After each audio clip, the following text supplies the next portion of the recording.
El siguiente ejercicio nos dice que el diagrama muestra una fuerza horizontal F de magnitud de 30 newtons aplicada a un bloque de masa 2 kilogramos que se encuentra en reposo sobre un plano inclinado de 50 grados.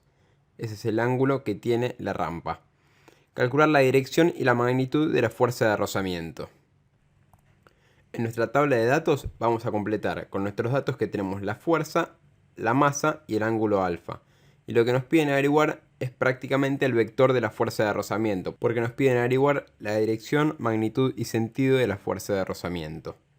Nosotros sabemos que la fuerza de rozamiento siempre se opone al movimiento. Es decir, que si en el esquema nosotros supiéramos para dónde es la aceleración, podríamos decir para dónde es la fuerza de rozamiento. Y además calcular su magnitud. Pero el mismo ejercicio nos da como dato que la aceleración es igual a 0, porque se encuentra en reposo la masa. Entonces lo que vamos a hacer va a ser plantear un determinado sistema de referencia y un diagrama de cuerpo libre, planteando la fuerza de rozamiento en una determinada dirección y analizar los resultados al final del trabajo. Hay dos posibles situaciones para plantear la fuerza de rozamiento. En la primera decimos que si la componente en X de la fuerza es mayor que la componente en X del peso, la fuerza de rozamiento tendría dirección descendiente. Y por otra parte podemos decir que si la componente en X del peso es mayor que la componente en X de la fuerza, la masa tendería a descender, por lo que la fuerza de rozamiento tendría una dirección ascendente.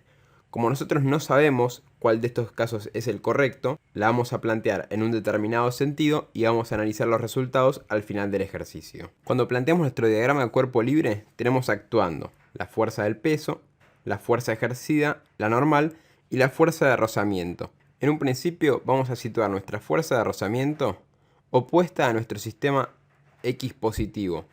Como siempre, planteamos nuestra sumatoria vectorial de fuerzas.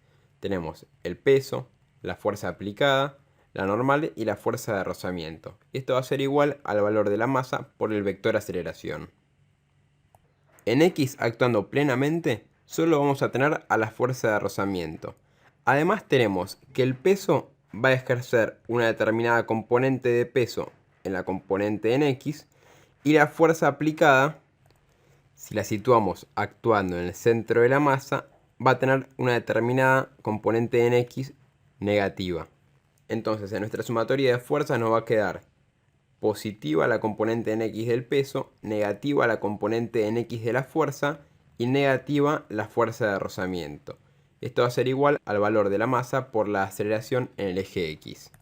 En el eje Y tenemos actuando de forma plena la normal y la componente en Y del peso va a estar actuando de forma negativa y lo mismo va a ocurrir con la componente en Y de la fuerza. Va a tener una componente negativa. Entonces nuestra sumatoria de fuerza en el eje Y va a ser igual a la suma de la normal menos la componente en Y del peso menos la componente en Y de la fuerza, que es igual al valor de la masa por la aceleración, y sabemos que la aceleración es igual a 0.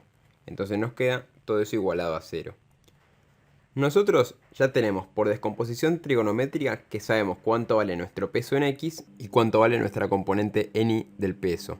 A la vez sabemos que la aceleración en el eje X va a ser igual a 0. Si nosotros logramos averiguar cuánto vale nuestra componente de la fuerza en el eje X y nuestra componente de la fuerza en el eje Y, nos va a quedar un sistema de dos ecuaciones con dos incógnitas, la fuerza de rozamiento y la normal. Para descomponer la fuerza vamos a hacer un nuevo esquema. Sabemos siempre que para descomponer una fuerza, esa fuerza tiene que ser la hipotenusa de un triángulo y los catetos de ese triángulo tienen que ser paralelos a nuestros ejes X e Y. Por reglas trigonométricas nosotros sabemos que esos tres ángulos van a ser iguales.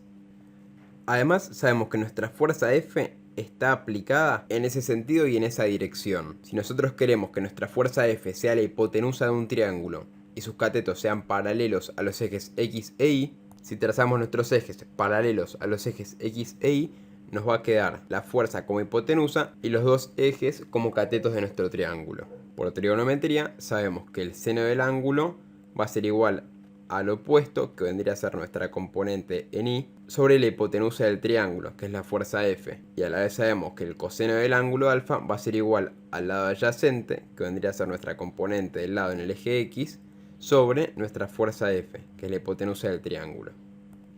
Si despejamos los valores, nos queda que la fuerza en Y es igual al módulo del valor de la fuerza por el seno del ángulo, y la fuerza en X es igual al módulo del valor de la fuerza por el coseno del ángulo alfa. Como ya tenemos nuestros valores de la fuerza en Y y la fuerza en X, podemos simplemente resolver las dos ecuaciones de forma matemática. De la sumatoria de fuerzas en el eje X, despejamos la fuerza de rozamiento y nos queda que es igual al valor en X de la fuerza menos la componente en X del peso. Y esto es igual a la fuerza por el coseno del ángulo menos el peso por el seno del ángulo. Y si reemplazamos por valores, nos queda que la fuerza de rozamiento es igual a 30 newtons por el coseno de 50 grados menos 2 kilogramos por 9.8 metros sobre segundo al cuadrado, que es el valor de la masa por la gravedad, por el seno de 50 grados. Esto nos da que el valor de la fuerza de rozamiento es de 4.26 newtons. ¿Qué significa este signo positivo de la fuerza de rozamiento?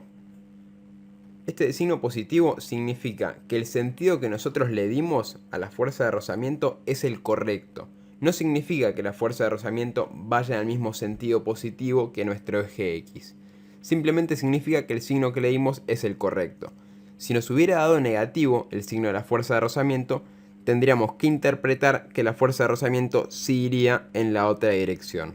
Pero este no es el caso. Pueden probar planteando el mismo problema, planteando la fuerza de rozamiento en el sentido positivo del eje X. Y es seguro que el valor de la fuerza de rozamiento les va a quedar igual a menos 4.26 newtons. Esto significaría que el signo que ustedes le dieron es incorrecto.